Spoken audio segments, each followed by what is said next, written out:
penis.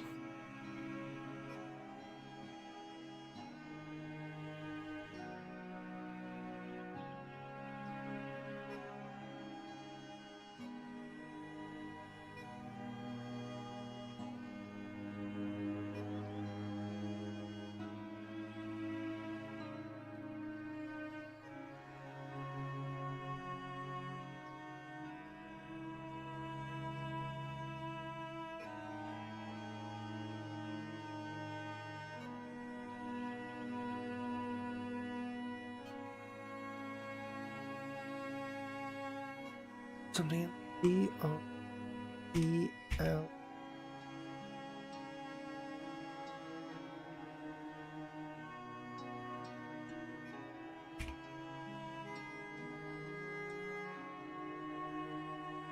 Okay. So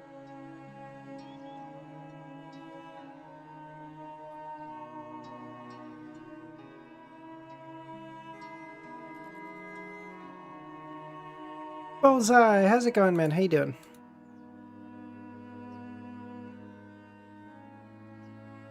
Cool. Shit. Cruel. There we go. Alright, cool. Fuck. Alright, we're close.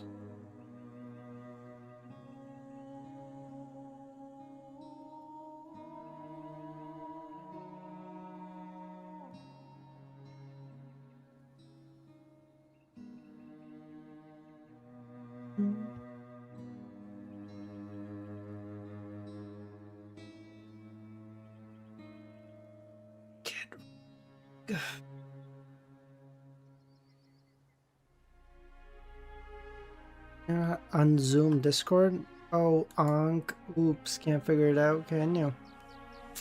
Oof. Couldn't be me, you know?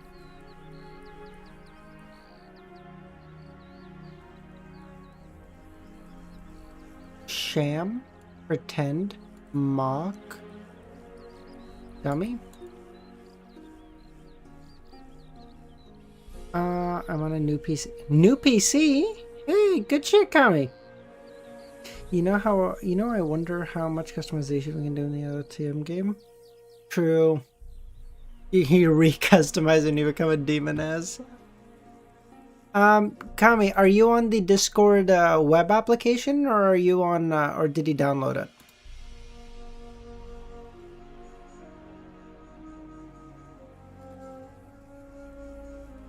App?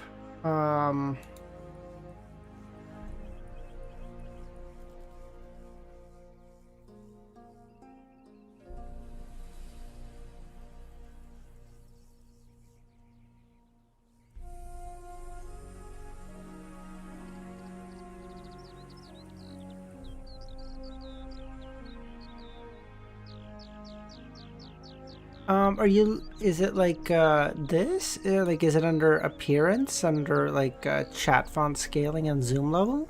Maybe? Just settings, appearance, and then you should be able to adjust zoom level here.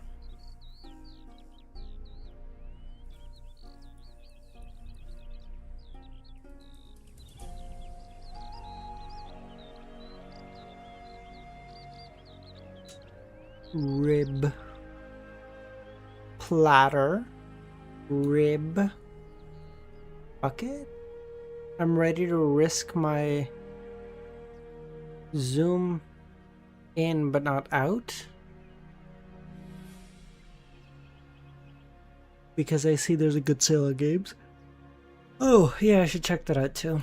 Platter, rag, needle, gloves. Okay, needle, gloves, soap, rib. I'm thinking like surgery or some shit.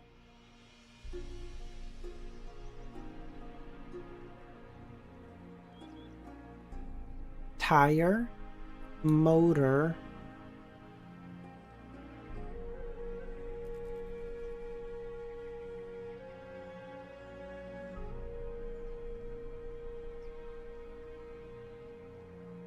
Nope.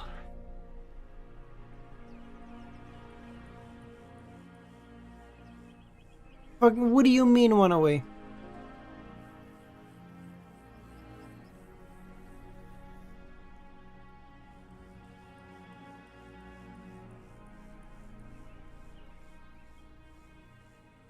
I'm making it up, weak ball, baby. I don't think this bitch can handle it right now, but I have to see. Bucket gloves, rag soap. Fuck. Oh, spare me. Spare rib, spare time. Spare tire.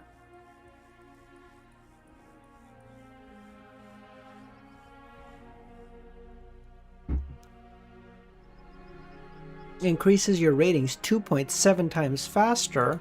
Well, 2.7 times 0 is still 0, so no thank you. Oh, sorry, I need to change the music.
Fuck laptops. 207. Okay, sounds good.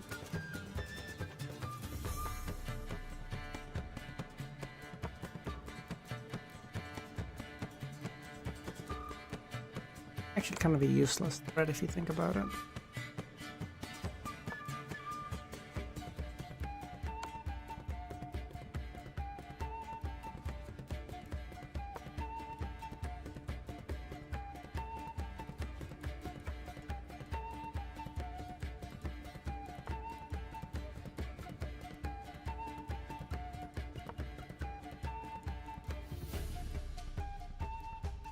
This bishop is utterly fucking useless. Oh,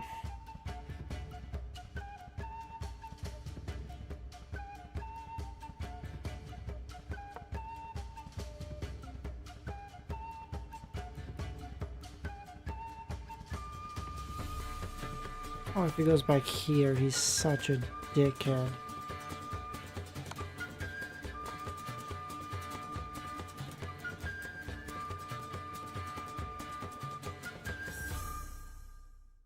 Oh. Oh.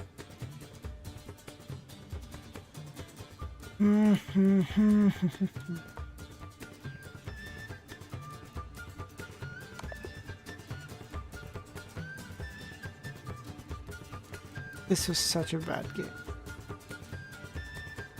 His fucking tactics just fucking... I don't even know what the fuck he was playing like. What the fuck even is this? Like, what the fuck?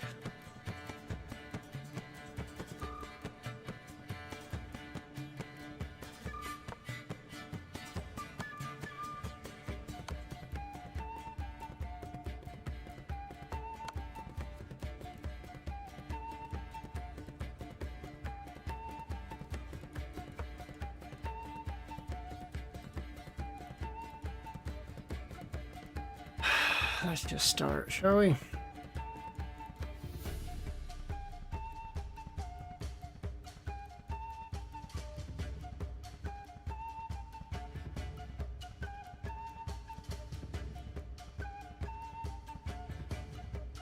What chapter am I on? 206. Got it.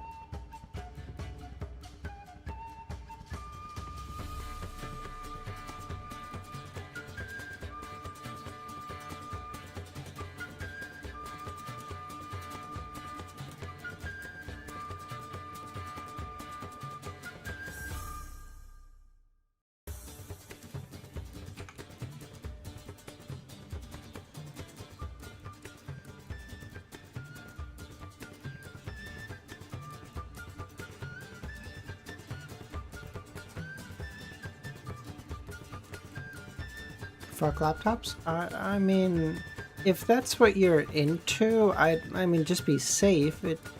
Listen, it feels weird and stuff, but like, you know, you do you. I'm not. Lumine's head pounded at the mere thought of Franca coming in and undressing. Ooh. He scrutinized Louis Lund, who was left in a linen shirt and white shorts, and offered a genuine suggestion. I can ask my companion to return the money from your coat, leave the carriage as it is, and find a clothing store.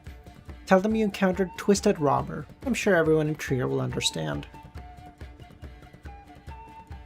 Louis' expression froze for a moment as he pointed downwards from Lumine's current position. I have spare clothes. Lumine bent down and retrieved a formal black suit and vest with a bow tie.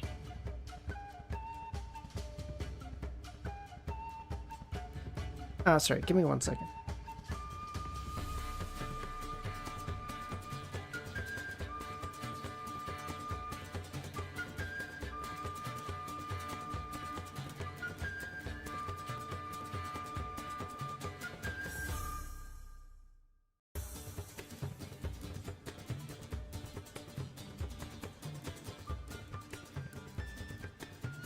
Sorry, I just had to tell my friend what a fucking retard he is.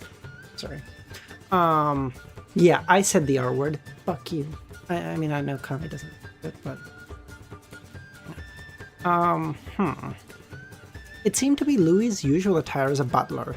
Is this rental carriage truly yours? Lumine inquired curiously as he tossed the formal pants, to Louis. I rented the clothes in the carriage, Louis said. Lumine sat there, patiently waiting for him to dress before calling out to Franca to stop the carriage. He opened the door, turned around, and waved at Louis. Hope to see you again. If not, I'll find you en Rue de Scotch Broom in Quartier de Noël. If you've already vanished, I will continue investigating, ensuring you will never find peace. Arsh, how's it going, man? Lumine would have trailed Louis until he tracked down Madame Polly if it weren't for his caution regarding her abilities and characteristic, as well as his intention to engage in a friendly conversation with her. Franca placed the waxed hat and whip at the driver's seat of carriage, picked up the black robe beside her and put it on, and then she picked up Franca's hood and leapt into the shadows by the road. Once Louis Lund steered the carriage away from the street, she emerged from the shadows and approached Lumion. She gazed in his direction and spoke. Not following him?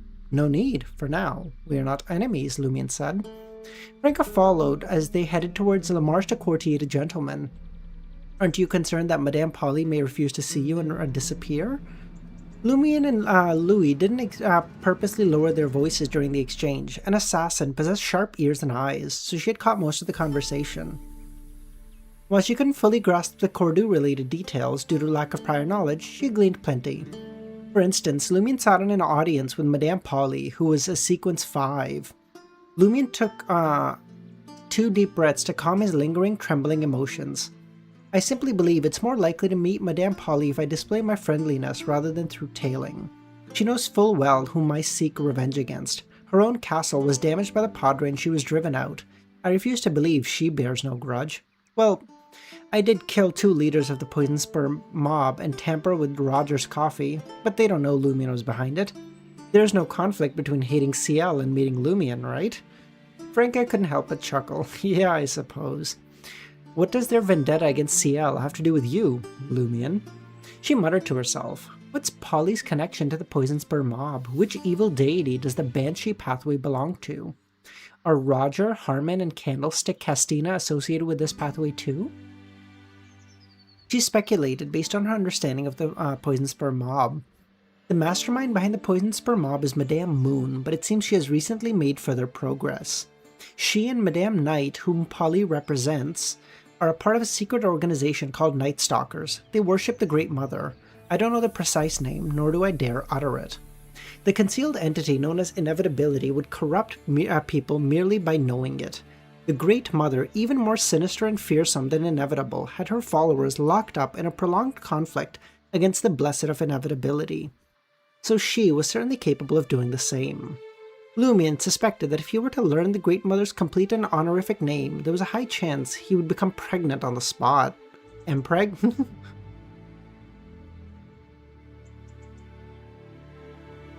Franca found herself intrigued. Indeed, it is best to not seek knowledge beyond one's means.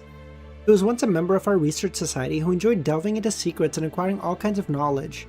Eventually, he vanished and was never heard from again. These bombs are infighting? Who is?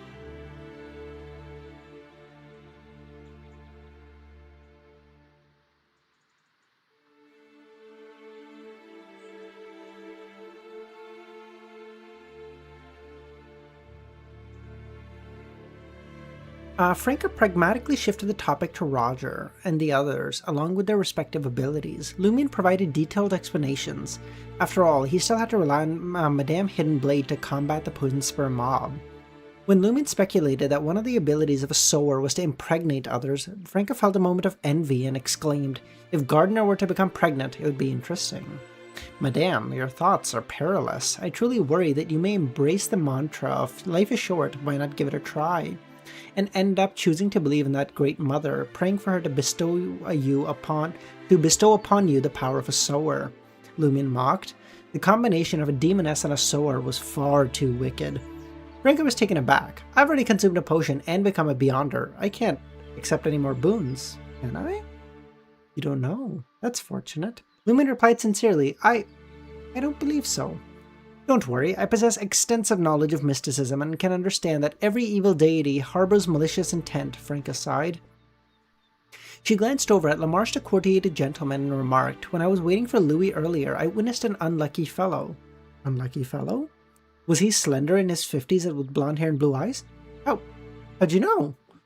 "He was strolling along the edge of the street with a vase that suddenly dropped from the balcony above and hit his head. He reacted quickly and managed to dodge, but he stumbled on the edge of the curb and lost his balance, and at that moment, a public carriage was about to collide with him."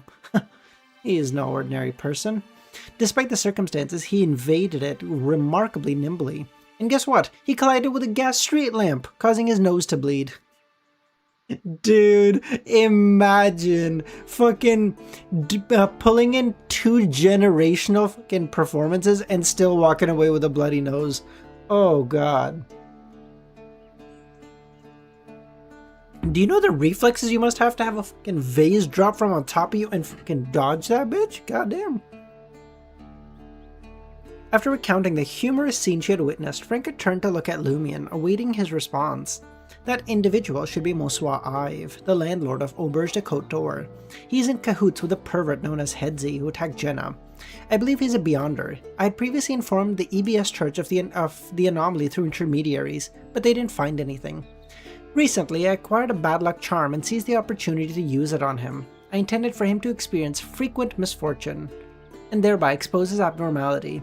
Unfortunately, his performance went unnoticed by official Beyonders. Indeed, it is clear that he is a Beyonder, Franca said. So it's the group that attacked Jenna. You should have told me. I could have helped draw some more attention from the authorities. Recalling the eradicated mirror people, Lumion focused on the depraved Hedzi, Monsieur Ive, and Susanna Matisse. The abilities of their pathway are intriguing, Franca couldn't help but sigh. When I first delved into mysticism, everyone told me that there were only 22 pathways, but in the past 2 or 3 years, peculiar sequences have emerged. Do evil gods fall outside the realm of the divine? I will report this to the authorities through my contacts, but we mustn't be careless. Regardless, always remain vigilant and be prepared for any unforeseen outcomes. Indeed, when the time comes, we may have to collaborate and take action. I will inform you once we have communicated. Not bad. You now know how to seek assistance from me. Don't fret. When I find myself in trouble, I will contact you. Okay, Lumion nodded. After bidding Franca farewell, Lumion made his way back to Auberge de Côte d'Or. He still remembered the issue with Chermy Boris. Once inside room 207, he retrieved the memo and read it carefully before composing a letter to Madame Magician. In his letter, he addressed two main concerns. Firstly, detailing the temptation and subsequent influence of Chermy Boris upon receiving the alms monk boon. Second, he informed Madame Magician that he sought assistance from the psychiatrist and could now avoid reciting the honorific name. Thanks to Monsieur Ive hiring a regular cleaning lady, the motel had become less infested with bedbugs. Lumion swiftly tidied up the surroundings, arranged the altar, and summoned the doll-like blonde messenger. The messenger surveyed the room and seemed satisfied with Lumion's decision to change the summoning location.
In recent Second, he informed Madame Magician, Thanks to Monsieur Ive hiring a regular cleaning lady and the motel having become less infested with bedbugs, Lumion swiftly tidied up his surroundings, arranged the altar, and summoned the doll-like messenger. The messenger surveyed the room and seemed satisfied with Lumion's decision to change the summoning location. Luvion, how's it going, man? Approximately 30 minutes later, she materialized in room 207 and placed the reply on the wooden table. No, I just have a slight headache, so I just have my lights off. Aaron, how's it going, man? So I'm a little bit darker today. In lighting, not in mood. Well, maybe in mood too, I don't know. Tilting her chin slightly, she addressed Lumion. You should be grateful. I helped remind Madame Magician and ensured she read your letter promptly. Thank you, Lumion said. It was only after the messenger departed that Lumion snapped out of his daze and picked up the letter. I am pleased to hear that your treatment is improving. I did not expect that the entity would dispatch an angel. What a significant investment. In recent years, evil gods have indeed been infiltrating more and more often, but it remains challenging for higher level powers to enter our small world. The number of angels that can be counted on one hand. 3 of them were destroyed in transit, causing only a small area of corruption. While one succeeded, an orthodox god intervened and rectified the situation. In other words, you were the only unfortunate individual in the entire world.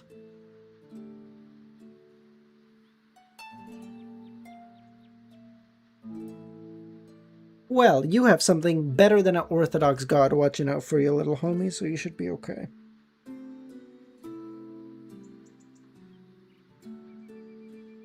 Room chapter 207.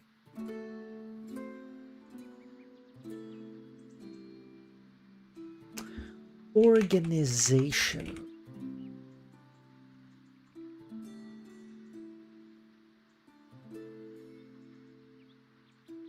Lumion paid no mind to Madame Magician's playful jabs and focused on her account of the evil god's infiltration. It aligned with the information shared by the late Hammer. For unrecognized evil gods hailing from the other realms, providing boons proved to be an arduous task. Numerous obstacles hindered their progress and had to rely on convert believers to perform elaborate rituals on a grand scale, often drawing attention and resulting in annihilation. Madame Magician painstakingly detailed various examples, showcasing the immense difficulty angelic entities faced when descending onto the mortal plane. 07 end? Thank you, Kami. In recent years, there had only been 5 instances, 4 failures and a partial success. While gaining a measure of godhood without reaching angelic status seemed somewhat easier, such cases were extremely rare. Though Madam Magician didn't explicitly mention it, Lumion suspected that the Great Mother, the Mother Tree of Desire, and the enigmatic Fog possessed extraordinary capabilities, surpassing other entities based on Hammer. It seemed like these 3 were responsible for the most instances involving the acquisition of godhood powers. The Great Mother, who is he refer? The Mother Tree of Desire and the enigmatic Fog. The Mother Tree of Desire, Klein, or the Lord of Mysteries, and Great Mother.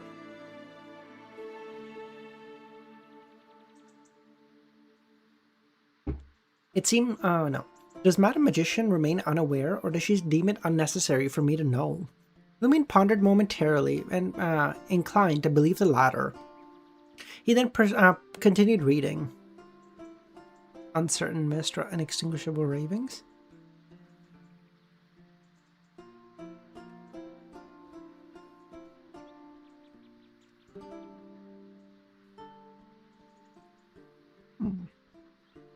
Cool.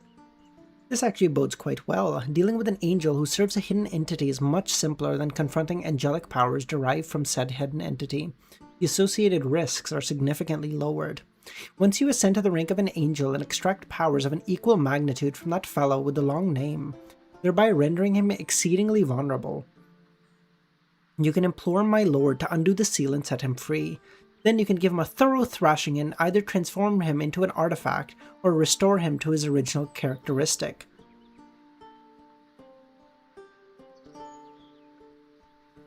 Forrest just said, yeah, so what we're gonna need to do is make you an angel.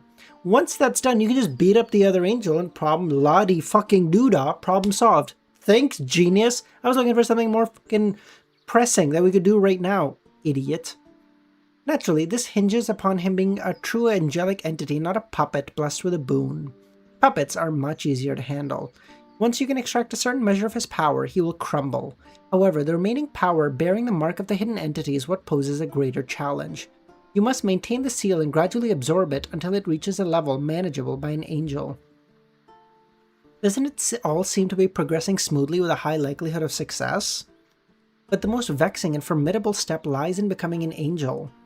In your present state, I lack confidence. Were it not for the uniqueness of the current era, 99% or more Beyonders would never come close to touching godhood.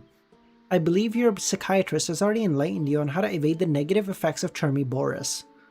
I simply wish to remind you that should you undertake any critical or perilous endeavors, do write to me beforehand and apprise me of the situation. Why do I suggest you write before exploding that lengthy named fellow? Because you may be clandestinely influenced and neglect corresponding dangers, forgetting to notify me. As for Chermi Boris, he will not let you forget my warning, for it would mean you engaging in numerous haphazard exploits and facing a higher risk of dying. That is clearly not what he wants. If you were to perish, the seal would be affected, but my lord would be alerted, and in that event, I shall gather a team to reinforce the seal and kill him. With such a skilled angel of fate sealed within, your future is destined to be exciting. Praise the Lord. You are akin to bait for the followers of evil gods, hunters, and demonesses. You shall embark on a multitude of experiences. If you find the time and inclination, do consider writing a lengthy letter to share with me. And now, with the assistance of the 2 psychiatrists, you can express your desire to alter your faith to Mr. K during a forthcoming gathering. Remember, before you set off to attend the event, offer pranks to my lord for the angel's protection. The most valuable part was her guidance on invading Chermi Boris's influence and the reminder to seek her opinion before utilizing the angel's powers. Additionally, she provided a brilliantly drawn blueprint that offered a chance to address the corruption within his body at the angelic level. Lumion burned the note by rubbing his spirituality. Oh, is that what the kids are calling it these days? He then reached into his pocket, touched the hidden banknotes and coins before leaving room 207 and making his way to room 305. Anthony Reed had already returned to his lodgings and sat by the bedside, dressed as a clerk. Lumion produced 400 Vril d'Or worth of banknotes and handed them over. The commission is over, he said. It seems you have already encountered the target, Anthony chuckled. Can I report the target's information to the authorities? Wait a week, Lumion said. He had initially planned to offer Anthony more money to delay claiming the reward from a wanted poster. However, since he sought his opinion, Lumion took advantage by setting a time limit. You're more suited to the market district than I had originally thought, Anthony sighed. He had never witnessed a wanted criminal rise to be a leader of a sizable mob so swiftly without even being detected by the authorities. Competent individuals can thrive anywhere, like you, Lumion said. His eyes fell upon a few folded papers on the wooden table near the windows. They appeared thicker and smoother, larger than ordinary oil paintings. What could they be? Lumion focused his gaze, realizing that the folded papers had a faint bluish hue. Instantly, the pieces fell into place, the posters on the wall. You seem particularly invested in the national election, Lumion said. You have a legitimate occupation? No, Anthony smiled. He did not elaborate for his reasons for collecting the parliamentary candidates' posters. Another commission. Lumion decided not to delve any deeper.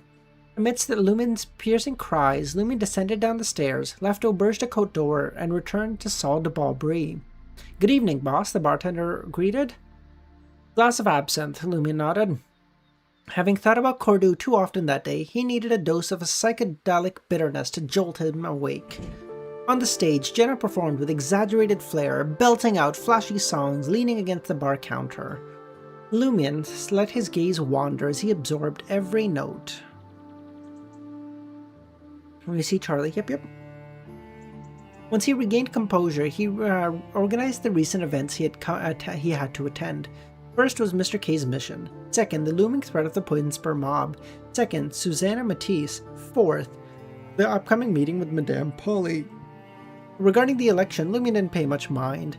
After confirming from Franca that the mob also backed Hugh Artois, this meant that even if the opposing party won, it wouldn't entirely suppress the Savoy mob. Susanna Matisse's resurgence had been a cause for concern, but thanks to his psychiatric treatment, Lumion wouldn't hesitate to seek assistance from Franca. Once official Beyonders committed to the task, they wouldn't be inferior to Lumion, sequence 8 in effectiveness. They would undoubtedly be able to uncover Monsieur Ives' issues and troubles at the theater, purging Susanna's evil spirit completely. This should all be done within the next few days. Lumion needed to be vigilant. Mr. K's mission, on the other hand, was quite complex, relying on Martin. Lumion, not being a spectator, could only attempt to gain the target's approval through repeated actions. There was no shortcuts for the time being. Similarly, he had to wait for Madame Polly's response. He couldn't rush the matter even if he wanted to. After the election, Roger would receive an additional boon from Madame Moon, ascending to the rank of a sower. Armin and Castina may even advance to the level of heretic spellmaster. At that point, Lumion would be their primary target, and would be defenseless against them. Even with the support of Franca, the Baron, and his allies, it would be a difficult situation. Should I join forces with Franca before the election, and infiltrate 126 Avenue de Marche under the cover of night to eliminate the remaining leaders? Even if Madame Moon sends reinforcements, by the time they stabilize the situation, I should have the boss's trust and gain a chance to partially withdraw. The problem lies in facing a heretic spellmaster on their home turf. Even both me and Franca, defeating him would be difficult. Perhaps an opportunity will arise to strike at Harmon and Castina when they're outside? Lumion pondered as he spotted Charlie, attired as a waitress, approaching the bar counter with a tray. Tommy, what am I putting on?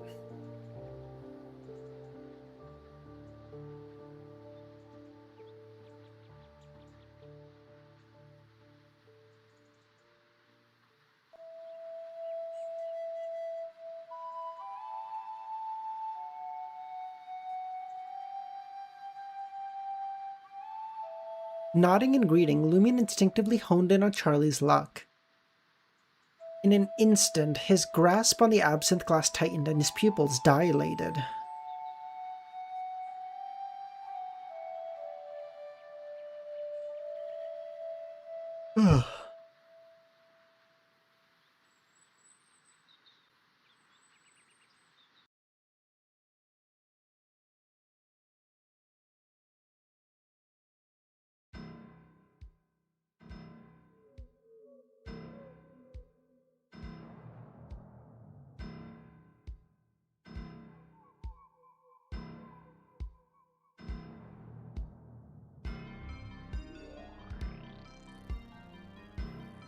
It's a bit slower? Yeah, you're good, dude. No worries.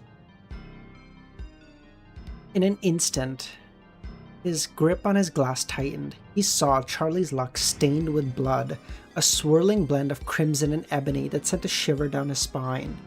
This could mean that Charlie was on the brink of a life-threatening catastrophe in the coming days.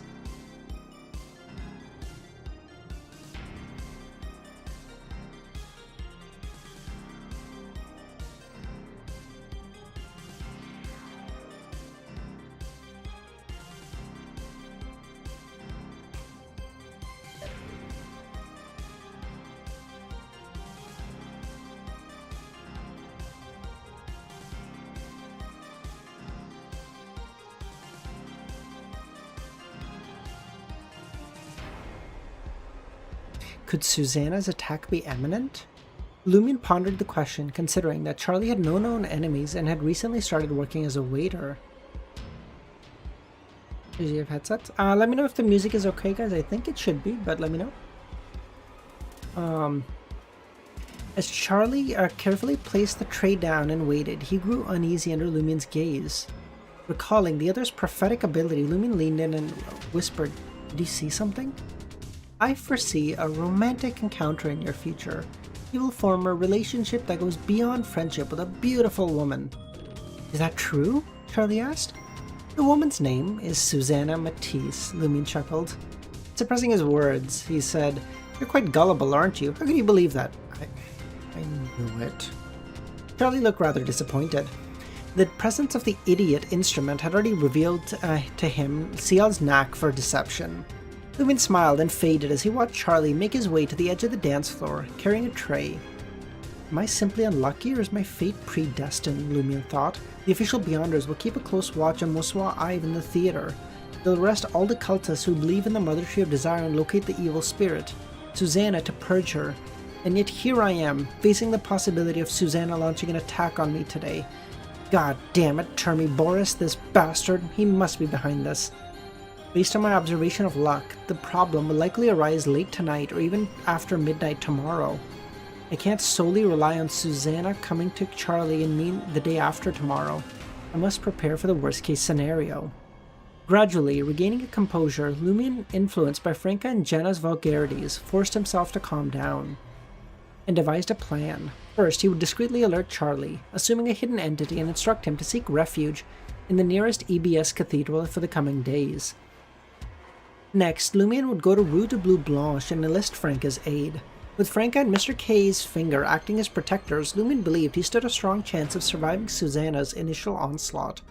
Moreover, she would not have another opportunity in the future, whether it was Franca's message to the Beyonders through her secret channels, or Charlie's presence at the cathedral. It would be enough to inform the EBS Church of Susanna's reappearance. Although Lumion could likely handle Susanna on his own with Mr. K, since he already owed Franca a favor, why not accrue a little more debt to ensure greater security? Without hesitation, Lumion finished his absinthe and departed. Once again, the world spun as he descended to the ground and found himself surrounded by a vast network of brownish-green tree roots. Just as Lumion was about to remove his glasses and begin applying his disguise, his eyes caught sight of a clump of turquoise hair entwined with vines and branches. Can you get to Franca? Sounds good. Lumion's head spun as if he had been hit, and the golden stars danced before him. In a haste, he removed the mystery prying glasses and sat down and threw up. Once the wave of nausea subsided, Lumion seized the opportunity while the urge to draw still lingered. He reached for his makeup tools and began applying various substances to his face. Gazing into the dimly lit window pane, Lumion found himself increasingly unrecognizable, resembling an unkempt drunk. When he finished, he averted his gaze, afraid of the disorienting effects that may follow. Lumion put away his makeup tools, exhaled deeply, and filtered through the images he had witnessed while wearing the mystery-prying glasses. One image stood out in particular, an image of turquoise hair entwined with branches and vines. It struck a chord of familiarity within him. Susanna also possessed long turquoise hair interwoven with branches and vines. Susanna's territory likely lies underground in the market district. Lumion couldn't help but grumble. Why does it have to be fucking underground again? However, this also explained why the official Beyonders hadn't been able to fully cleanse Susanna during their previous encounter. Underground monsters were always more challenging. Lumion recalled the real Muswa Ives' clandestine visit to the underground trio late at night, remembering the perverted Hedzi who dragged Jenna to lead her underground. This convinced Lumion that Susanna was indeed hiding somewhere underground Trier. Deeper into the depths of the underground path, all the way to the end perhaps. Lumion speculated as he changed clothes into a simple cargo pants incongruous with his formal top. Inside Salle de Barbry, Lumion surveyed his surroundings until he saw Charlie serving drinks. Leaning closer, Lumion discreetly brushed past Charlie and whispered, "Susanna Matisse." Charlie froze in place, as if struck by lightning.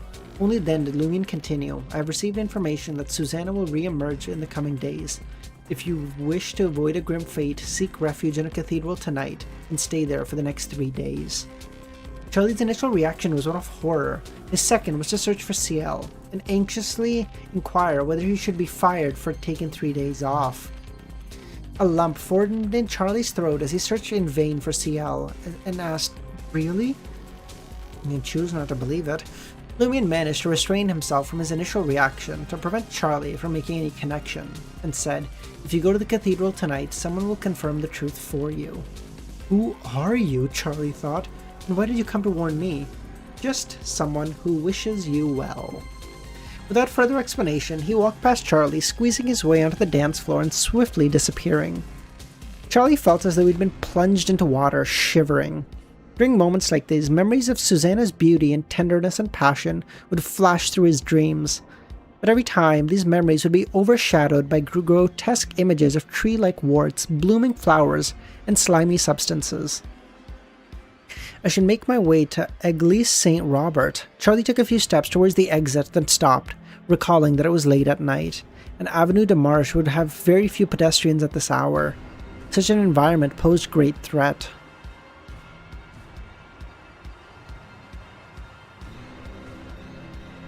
Susanna always invades my dreams, or it's in the dead of night when everyone's asleep. But here in the dance hall with so many people, she won't appear. Once CL comes back, I'll ask him to escort me. Charlie decided to wait longer. 3 Rue de Bleu Blanche. Having wiped off his makeup, Lumion rapped Franca's door. Music change? Coming. Franca's ponytail had come undone, allowing her flaxen hair to cascade naturally. However, instead of a nightgown, she sported a cotton 2-piece pajama set. Oh, just regular music? Oh, thank you. Considering the short time they'd been apart, less than 2 hours, he couldn't think of any reason. She couldn't think of any other reason as she asked, "Are you here for some mysticism knowledge?" After Franca closed the door, Lumion spoke with gravity. "Something is happening with Charlie. I suspect Susanna Matisse will make a reappearance within the coming days." "So soon?" Lumion nodded. "Although it's hard to accept, all signs point to my guess being correct." "What's your plan?" Franca asked. Lumion shared his 2 course of action with Franca. "You're remarkably composed," Franca smiled. "Didn't you tell me before that Susanna is suspected to be a Sequence 5? Even if we join forces, we might not be able to beat her." "You're placing too much confidence in me. Or yourself, maybe?" "Both. To have survived the calamity in Cordoue, you're, I'm sure, extraordinary," Franca sighed. "If we can make it through the night, there shouldn't be issues. I'll inform the authorities swiftly through my connections. Wait for me in the living room." She retreated into the master bedroom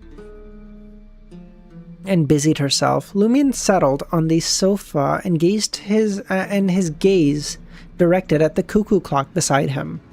Nearly half an hour elapsed before Franca emerged from her room, having changed into a black robe, adorned with leather armor and a hood. "It is settled.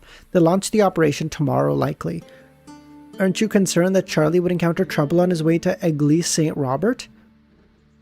Even ordinary people can stumble upon malevolent spirits in the dead of night." "I plan to discreetly follow him to the cathedral after the Salle de Barbry closes." "I'll accompany you," Franca said. "Won't Charlie be at risk in the dance hall? Some evil spirits pay no heed to the presence of others or numbers." Given that Susanna's previous appearances hadn't affected anyone else, Lumion believed that she would avoid crowded places. Jolted by Franco's reminder, he said, "Let's hurry back." Bad luck. Oh, well, that's a fucking great start. Oh, Charlie, you're so cooked, brother.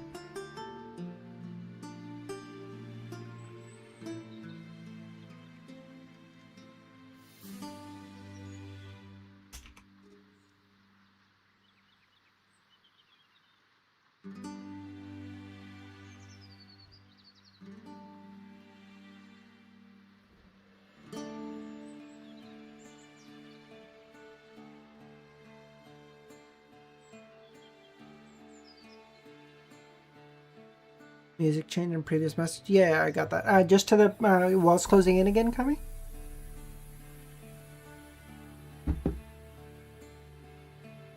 Lumion scanned the dim lit dance hall and searching for Charlie, but to no avail. His heart sank. Hastily, he motioned for Louis and Sarkota to come closer. "What's the matter, boss?" Louis asked. He assumed that Lumion was dissatisfied with the current state of affairs, as he asked, "Where's Charlie? I need to talk to him." "Boss, didn't Charlie just follow you out now?" "Follow me? When?" "5 minutes ago," Louis said. Lumion's gaze shifted to Sarkota, who also appeared puzzled. 5 minutes ago? I've been at Rue de Blue Blanche for over an hour." "You said maybe, bro! Fucking just give me an answer, you fucking Jesus!" Oh, fucking Jesus Christ. The situation grew increasingly bizarre. Considering Charlie's bad luck tinged with crimson red, the probability of him encountering danger was almost 100%. Suppressing the myriad of questions racing through his mind, he asked, "Perhaps someone is impersonating me. I don't know why they'd be searching for Charlie." "Impossible," Louis said. A few minutes ago, he and Sarkota had greeted the boss, but it couldn't have been a fake. Before Louis could finish his thought, Lumion said, maybe it's a fake." Lumion didn't dwell and inquired, "Did Charlie change out of his clothes when he left the ballroom?" According to the rules of the dance hall, every member of staff had 2 sets of uniform, but they were not allowed to take them outside the dance hall. Due to the cultural environment in the market district, bartenders and waiters were prone to bankruptcy caused by gambling, alcoholism, and others. If they were allowed to take home their uniforms, they would pawn them for cash before disappearing. Similarly, in Trier's inexpensive cafes frequented by scavengers, laborers, tramps, and low-level workers, iron chains were used to secure them to the wall, ensuring only a limited range of movement for the customers, preventing them from secretly stealing the utensils. Jesus Christ. The more upscale cafes had their own set of troubles. In order to maintain an air of sophistication, they preferred silver or porcelain utensils. Consequently, the boss had to painstakingly count each utensil after closing day to check for missing ones. He had intended to prevent Charlie from leaving the dance hall in a waiter's uniform, but since Charlie had already left, he kept his mouth shut. Most of the dance hall's rules applied to everyone. The boss was exempt. "You guys carry on with your tasks," Lumion said. With that said, he made his way to the change room near the kitchen. He suspected that Charlie's disappearance had something to do with Susanna. The changing room was empty. Lumion looked around and saw Charlie's locker. Franca donned in a black robe and hood, materialized and said, "You acted quickly. You knew to seek out a divination medium for me." "I'm not an idiot," Lumion answered. He retrieved a piece of wire he always carried and manipulated a few times before opening Charlie's locker. Franca pondered for a few seconds before reaching for Charlie's linen shirt. "Charlie's current whereabouts," she said using a broom. Franca held Charlie's clothes in her left hand and pressed her right hand on top of the broom, muttering. After a few seconds, she released it, and the broom remained motionless. "Was it interfered with?" "Doesn't appear so," Franca said. She swiftly walked over to a full-length mirror in the changing room and stroked it a few times. Holding Charlie's clothes, she commenced another round of divination. After a few seconds, the mirror darkened, as if reflecting the darkness itself. In the next moment, the 2 figures materialized, moving in a hazy yellowish light. One of them vaguely resembled Charlie, dressed as a waiter, while the other bore a resemblance to Lumion. Apart from that, they couldn't discern any further details. They're underground, Franca said. That's why the divination couldn't provide a clear answer. A broom can't jump and stand on its head, can it? Lumion already had a rough idea. Witnessing the scene, Franca retrieved a glimmering powder from her pocket and combined it with an incantation to conceal herself.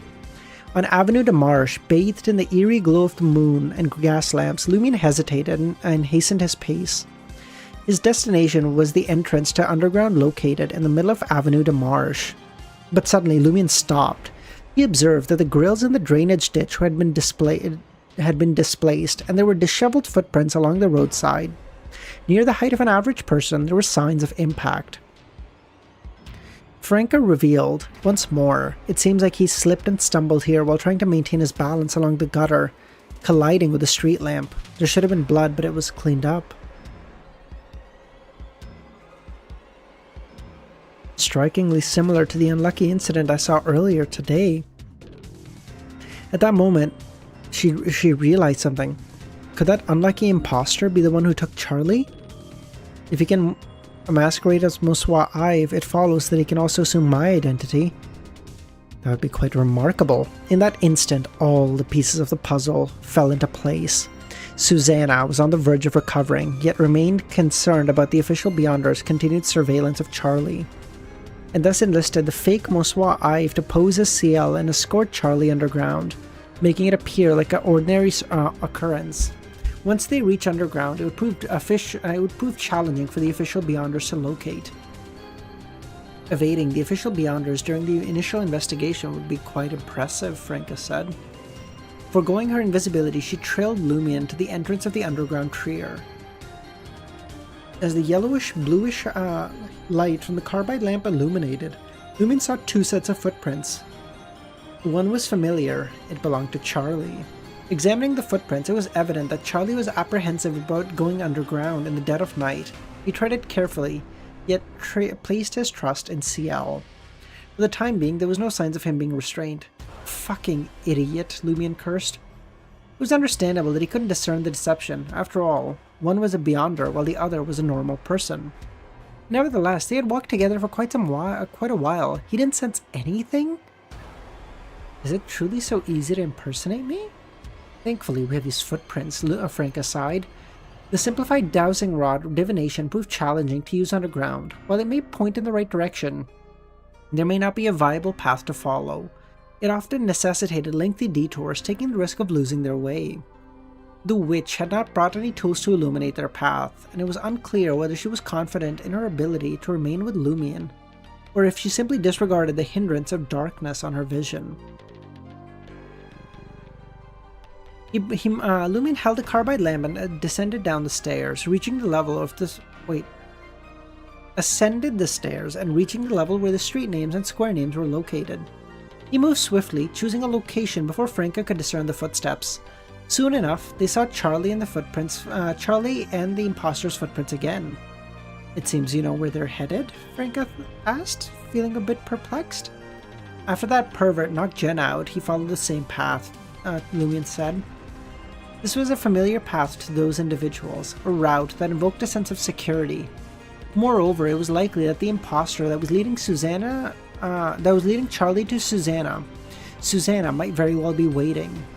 Franca refrained from commenting further, utilizing the shroud of darkness to conceal herself. At times, she would scout forward and at times watch Lumion's back.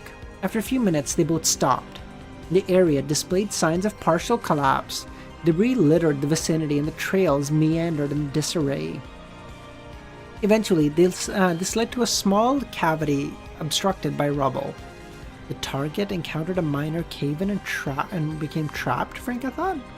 Isn't that very unlucky? Where did you acquire that unlucky charm? It is way too potent. I'll get one for you next time, Lumion said. As soon as he finished speaking, a gravel cascaded from the heap of stones barricading the entrance, clattering. And soon a figure emerged, with golden black hair and a brilliant light blue eye. Yet another Lumion. Ooh.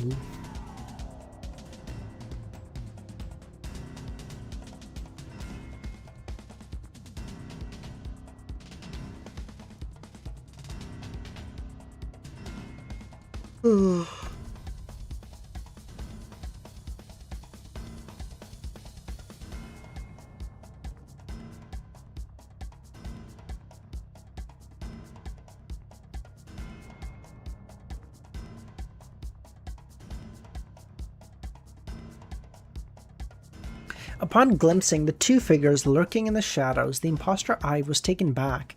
He raised his right hand and pointed at Lumion. "Who are you? Why are you pretending to be me?" As he berated, he hastened his pace, pulling himself out of the tunnel and leaping onto level ground. In the past, Lumion would have charged forward, ready for close combat or drawing his revolver to pummel him. You'd have granted the other no opportunity for words, but this time, he yearned to put on a show, to witness the abilities of the other person. Without an adversary, there would be no performance. Franca shared the same sentiment. She eagerly longed to stand in for Lumion, refraining from an attack. Behind the imposter stood Charlie, disguised as a waiter. As he crawled through the debris, he caught sight of a figure beneath a dual glow lamp. Beneath the dual glow of a carbide lamp and a lantern. He froze in shock at the confrontation between the two CLs. For a moment, it felt as though he was trapped in a dream. He couldn't discern who was genuine and who was counterfeit, who aimed to harm and who aimed to aid.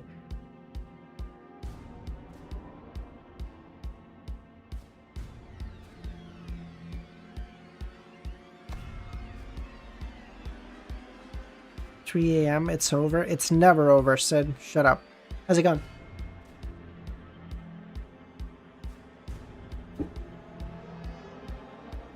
The only certainty he held was that danger loomed over him. The imposter I've assessed Lumion and turned to Franco. "Wake up! You've been deceived by this imposter! When would I wear such an attire?" After Lumion warned Charlie, he wiped away his makeup but made no change to his clothing, still sporting an unusual combination of formal top and cargo pants. In comparison, the Moswa Ives' white shirt, black vest, and brown pants seemed more in line with his normal style. "Is that so? Then enlighten me. What is my code name?" "Madame Red Boots. Have you forgotten your moniker?" Franca couldn't help but chuckle. She took a few steps backward, blending into the shadows at the periphery of the carbide lamp. The underground, where darkness held sway, was an ideal setting for a demoness. As the fake Ive beheld the scene, a sense of unease swelled in his heart. He knew all too well that his attempt at masquerade had been exposed, leaving him unable to maintain his charade, and so he altered his approach. Discarding the lantern, he lifted his gaze to meet Lumion, turning into the corners of his mouth turning into a chilling smirk. "I can't decide whether to pity or congratulate you for seeing through my disguise, but this isn't to your advantage." With the lantern in hand, the fake Ive's aura surged, transforming into a fearsome volcano. Quivering, he lowered his head, unable to meet the other's gaze, but his longing to perform and unwavering resolve compelled him to raise his head. Simultaneously, the darkness beyond the light seemed cloaked in an eerie green glow. Vines and branches sprouted from the abyss, entwining with the ceiling and rocky walls. Franca, concealed within the shadows, succumbed to intimidation in the face of the fake Ive's aura, rendering her unable to maintain her abilities. Meanwhile, Charlie, still sprawled on the passageway, trembled even more, his face buried in the gravel. With a disdainful glance towards Lumion and Franca, Ive spoke. "You dare pursue me arrogantly? The only fortunate aspect is your considerable attractiveness. I find it hard to dispose of you outright." His words entered Lumion and Franca's ears, instilling them with fear, compelling them to run. Since this sensation prompted Lumion to realize something. A demigod. The fake Ive was a demigod? If you're trying to fucking convince me that Lumion and fucking Franca are gonna kill a demigod, I'll quit reading this fucking book right now. If they fucking manage to kill a fucking Sequence 4, I'm not. Listen, I'm gonna have faith that he's not gonna fuck his own book up this hard. Like, he's not just gonna raw dog this, the fucking whole, the dildo of consequences rarely comes lubed or whatever. But, like, bro, if they fucking pull this kind of shit, I'm out, okay? I'm fucking out. I'm not reading this. Gritting his teeth and summoning his courage, Lumion delved into his pocket, hopeful that Mr. K's finger could serve as a temporary deterrent, buying him and Franca an opportunity to escape. So what if you're a demigod? I've seen demigods before. Eh? Fear won't break my spirit. A rock the size of a fist wait.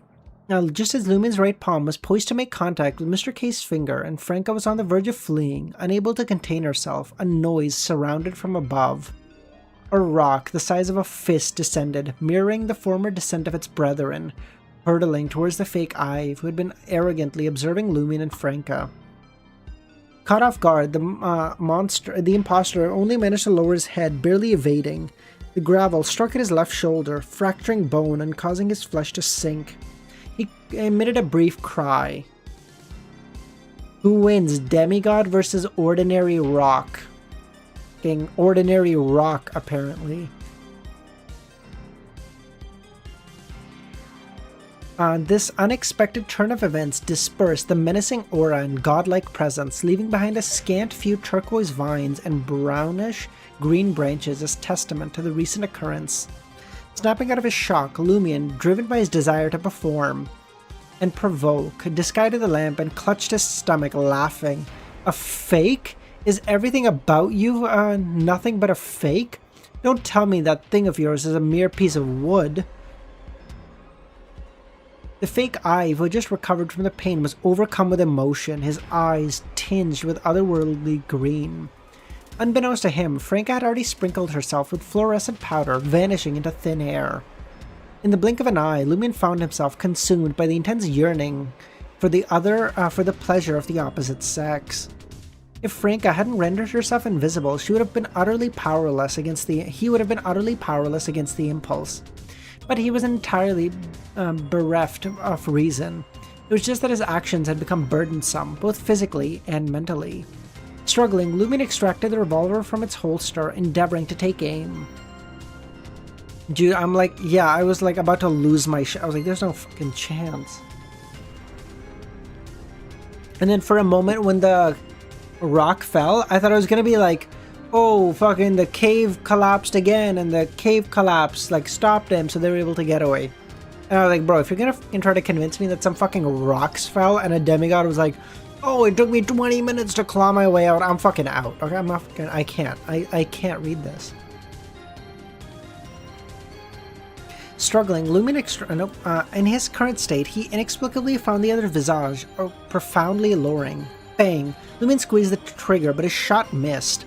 Fury ignited within the fake Muswa Ive's eyes. With agile grace, he closed in on his target, his hand rising to deliver a resounding slap across the Lumien's face. Instantly, his appearance underwent a subtle alteration, as if he possessed limited control over his image. He softened Lumien's masculine features, lending them a touch of femininity. Lumien gasped for air, his fingers squeezing the trigger once more. A tumultuous surge of desire threatened to consume him. I genuinely got provoked. I was like, there's no fucking chance he's gonna fuck this hard. He yearned to embrace the female rendition of the fake Ive and indulge in unspeakable acts. Amidst the maelstrom of his intense emotions, he instinctively recalled the words of the psychiatrist, Madame Susie, and began taking deep breaths. Lumien found a measure of tranquility. The fake Ive hadn't anticipated the unwavering fortitude of his adversary, who managed to retain his sanity. Narrowly avoiding the bullet that grazed his arm, rendering his garments and scorching his flesh, he couldn't suppress a pained grunt. In that moment, Lumien, warily mindful of his opponent's abilities, seized his pretense, seizing the opportunity to grip the silver dagger and plunge it into his own ribs. The pain jolted him awake. Likewise, the fake Ive shut off a lingering effects of provocation, gaining a measure of clarity. He understood that the current circumstances were ill-suited for extended confrontation. Swiftly producing a gold coin, he hurled it towards the crevice obstructed by the debris. I think we'd all dropped. Yeah. I was like, there's no fucking way. Like,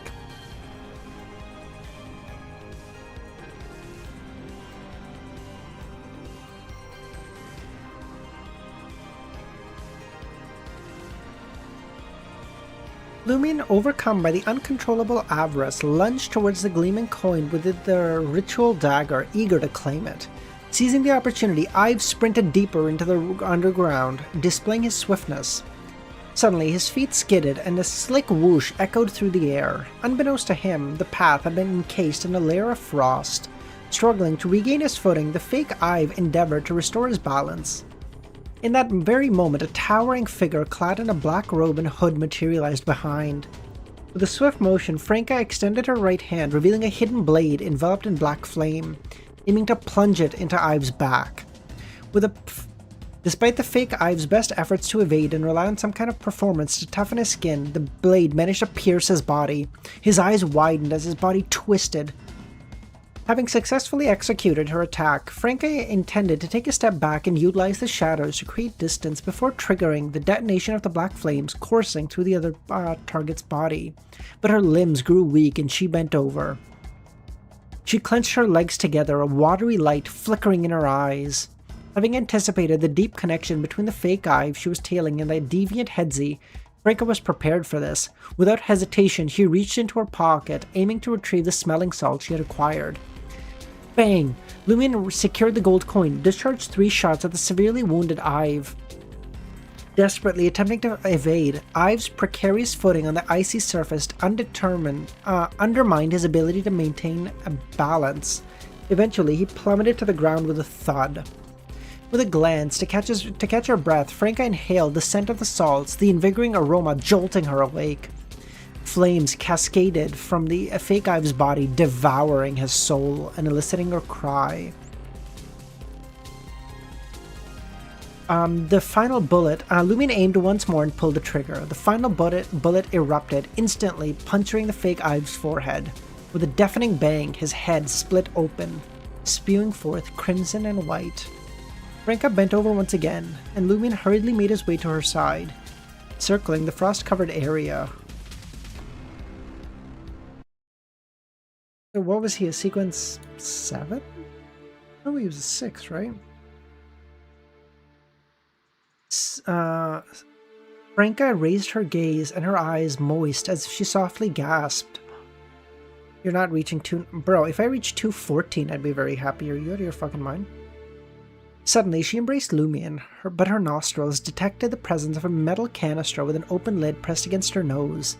The potent scent compelled her to sneeze, diminishing much of her desire. Damn, this stuff is potent, Franca blurted out. Lumion took a quick sniff himself and let out a sneeze. I want to try to get to 214 because that's where Lumion's...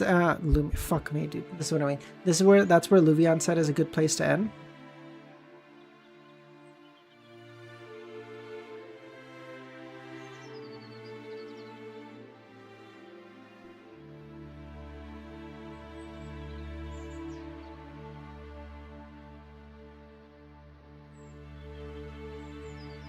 With Lumion sneezing, Franca took a few steps forward and crouched beside the fake Ive's body.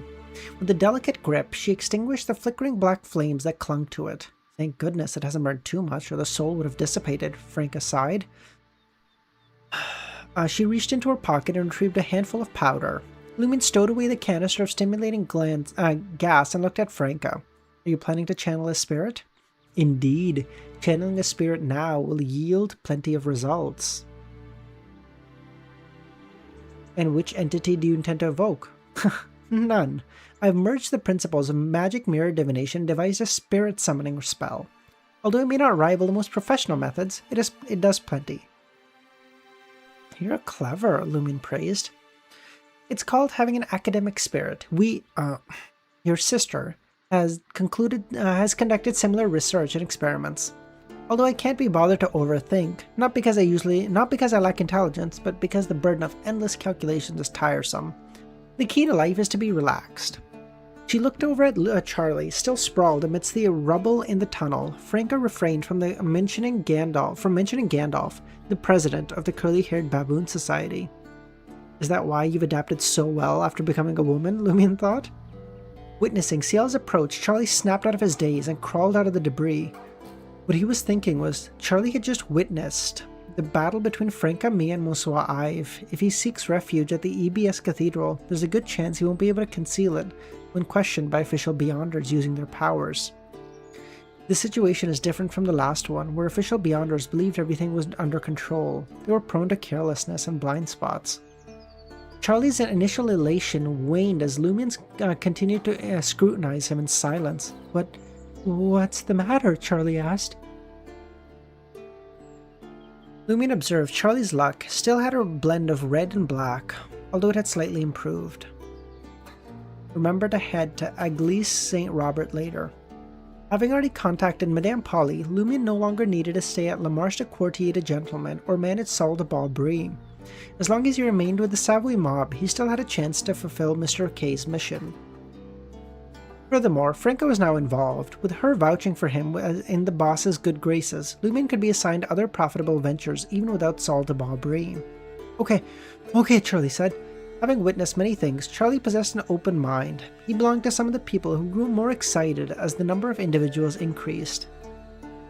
Soon enough, his curiosity got the better of him. He pointed to Ive and asked, "Who was that? Why does he look like you?" "That's someone who believed in an evil god and got strange powers," Lumian explained. "He has a certain connection to Susanna." No wonder he was taking me underground." "You idiot! You've been with him for so long and you didn't think anything was off? Does having my face mean he's me?" When we entered underground, I figured there was something wrong, Lumian. He was very quiet. He kept mentioning that he had to take me underground to resolve the Susanna problem. He's not like you, always joking and fooling around. But I thought it was because the situation was so serious." Lumian sighed and shifted his gaze to Franca, realizing that Charlie, being an ordinary person, couldn't see through a Beyonder's disguise. That witch had finished preparing her own spirit channeling spell. Standing before Ive's body, she held 2 white candles and chanted a series of incantations. Due to the wall of spirituality, Lumian could only catch fragments of the chant. Franca described herself and the Monsieur Ive, with the former being the source of spirituality and the foundation of maintaining the ritual, the latter being the object of prayer. The magic mirror provided answers to questions. As for Charlie, he heard even less and couldn't make sense of it at all. A faint light emerged on the makeup mirror in Franca's hand, and its interior turned into an abyss of deep darkness. A hazy, pale white face appeared in the mirror. "Who are you and which organization do you belong to?" "Rentas, a member of the Bliss Society." Rentas? The word Rentas often appeared on posters outside the theater. A prominent male supporting actor. What kind of organization is the Bliss Society? The Bliss Society was originally a secret society for women who love women. Susanna was one of them. She grew weary of being involved with members of parliament, high-ranking officials, bankers, and other men. She sought solace amongst fellow ladies and madams who shared her love for women, eventually reaching divine enlightenment and a boon. Becoming a priestess of the Lord, she transformed the small Bliss Society into a secret organization that worships my Lord. I gotta write this down. Women that love women? Would that be a society of demonesses? I don't know. I'm so confused.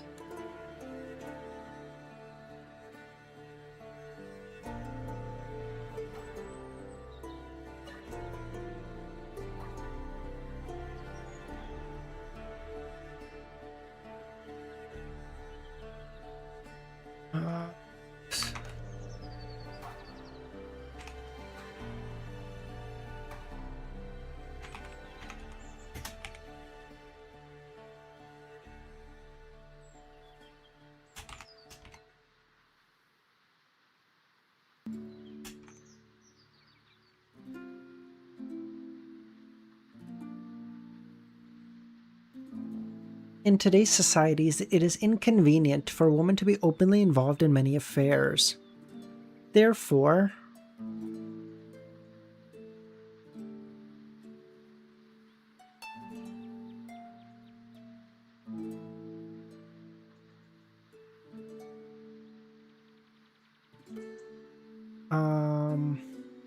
wait.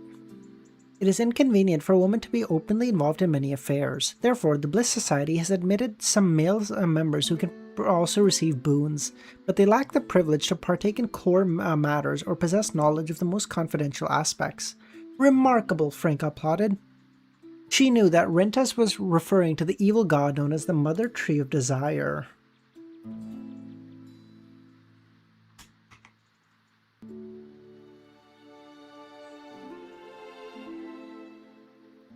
A secret society where women loved women. Lumion understood something. He stood by the wall of spirituality and asked, "So Hedzi frequently seeks out street girls and hunts for prey because his desires cannot be filled within the society?" "Yes, women love women exclusively." I'm not reading that sentence. You're out of your fucking mind. Luvion's gonna clip the fuck out of that. I'm not reading that next sentence. You're out of your fucking mind. "I had to satisfy my desires on my own. Fortunately, I was more attractive than him and had female audience members who admired me. There were plenty of street gals in the market district, so I didn't need to take the risk of pursuing excitement." "That's it!" Franca expressed her feelings with peculiar words. She clicked her tongue and sighed. "Isn't there a regular secret group for women who love women?" I don't gotta do shit, Chris. I'm not fucking reading that. Do you know Luvion's gonna clip that so fucking hard? You're out of your fucking mind.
Yes. How many chapters do you read a day? It depends, Mom. So sometimes we'll do like 6 or 7 chapters. Sometimes we'll just do like it's generally between like 5 to 8 or so. So generally, some days, obviously, like if there's like a really cool arc where you have to read it together or whatever, then it'll be a bit longer. But generally, it's somewhere in that range.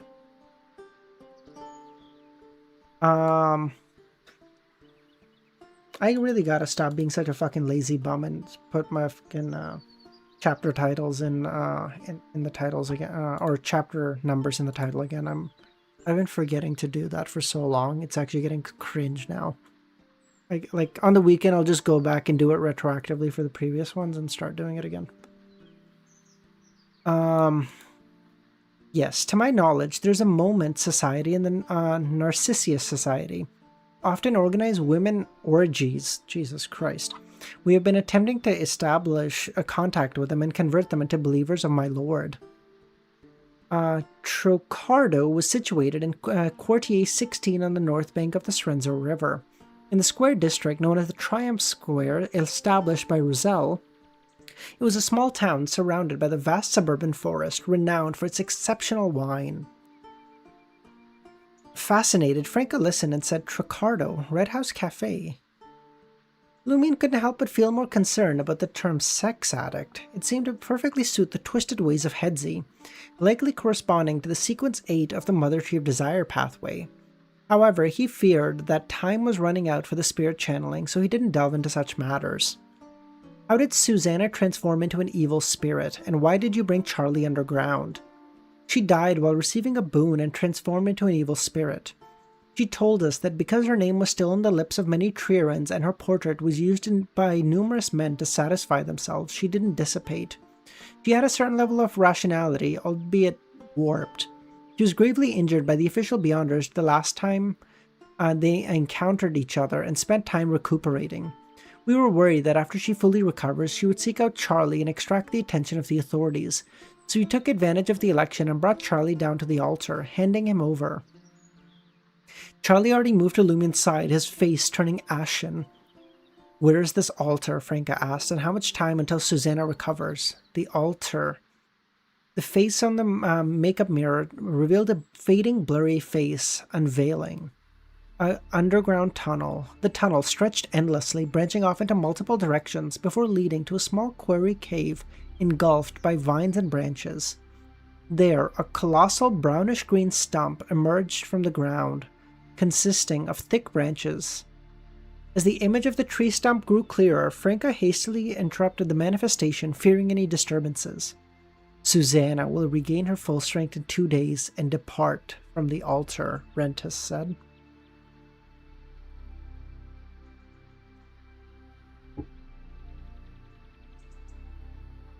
All right. How about we call it at 211 today? I think that's 7 chapters. It's quite decent. Because I'm not making it all the way to 214. That's 3 more chapters. I can't do it. So at that point, 1 or 2 chapters out, I'm going to feel bad. So we'll just... Here.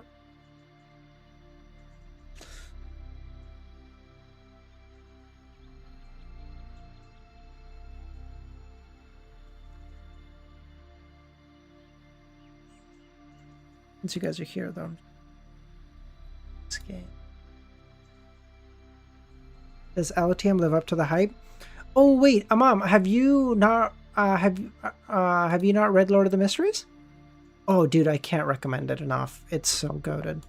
I'm not gonna lie to you, COI, the sequel that I'm reading right now, is a little bit... It's slower. I'm not gonna say it's bad. It's slower. It's like, it's, there's some... And in fairness, just to like not be a complete whatever, Lord of the Mysteries starts off a bit slow too. It does. I didn't mind it, but like you might. A lot of people have a bit of a rough time with the start, but in general, dude, I can't even. It's so good. So good.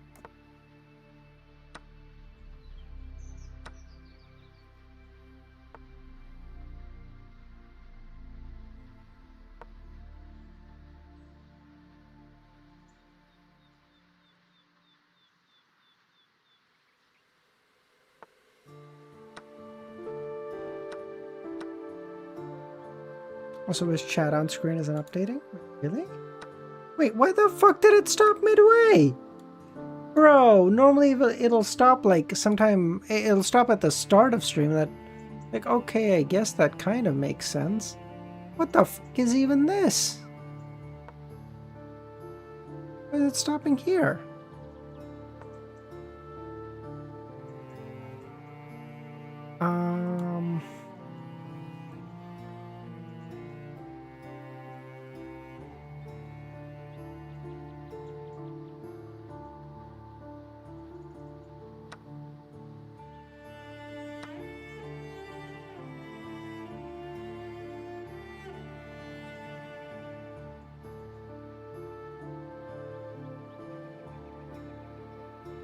Dude, I got so lucky. If I just... When I took that, if he just took this... Isn't that just a mate? Oh, I got so lucky. Never mind. We're going back here. Okay. I think I got so lucky. Holy shit. I don't think he saw it. So lucky.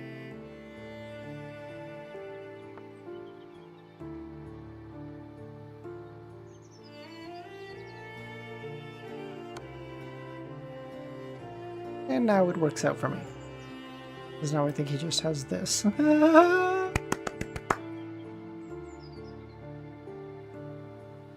Let's go. Get fucked, idiot. That's a good game.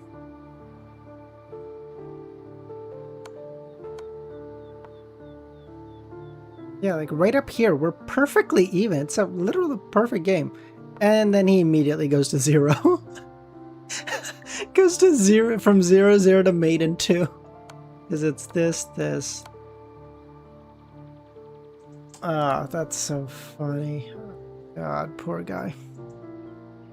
All right, everyone. Have a great rest of your not because after I was done with One Piece, I was gonna read. Oh shit! Oh, dude. Are you reading one? Fuck. Okay. Yeah. I'll just. Okay. We'll just talk. We'll just talk. Yeah. Are you reading One Piece or are you watching One Piece? Either way, goated. I'm not reading the manga. I'm not gonna. I just watched the anime. I'm not gonna. Me do.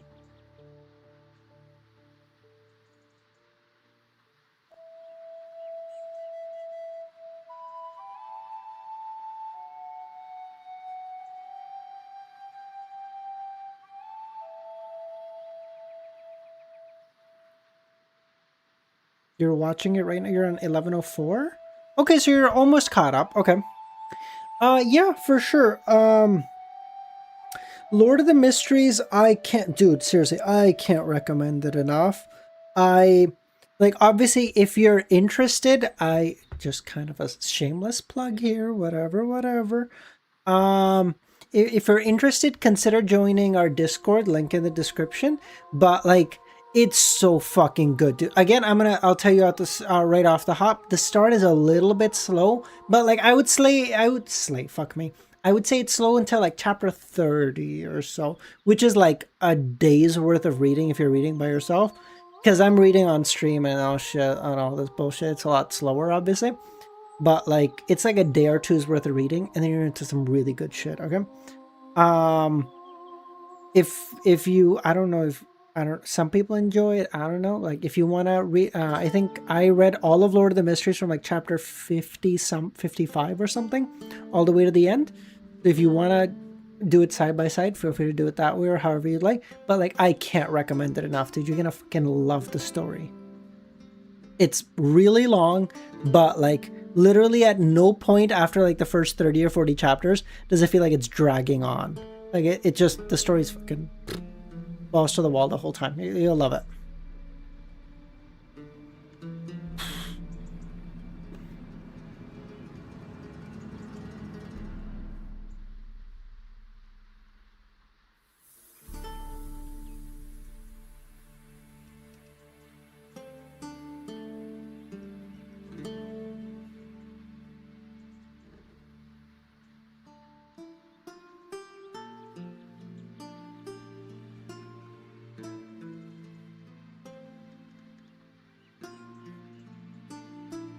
All right, everyone. We'll end stream there. We'll call it, and then yeah, I should be okay to stream tomorrow too. You're good. So I'll do to read.